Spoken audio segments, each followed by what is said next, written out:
All India DSO 23শে জানুয়ারি নেতাজি সুভাষচন্দ্র বসুর জন্মবার্ষিকী উপলক্ষে অনলাইনে বসে আঁকো প্রতিযোগিতার আয়োজন করেছিল।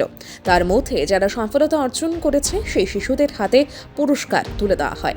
সোমবার রাজবাড়ির সামনে একটি সাংস্কৃতিক অনুষ্ঠানের মাধ্যমে শিশুদের মধ্যে পুরস্কার বিতরণ করা হয়।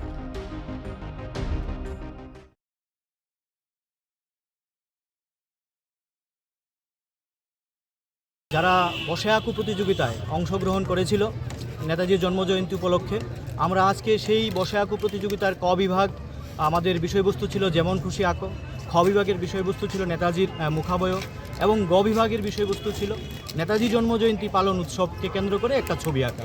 সারা রাজ্য থেকে বিভিন্ন ছাত্রছাত্রীরা অংশগ্রহণ করেছে।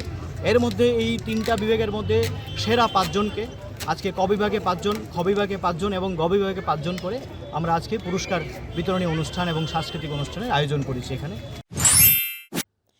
রিপোর্ট সুবার্তা।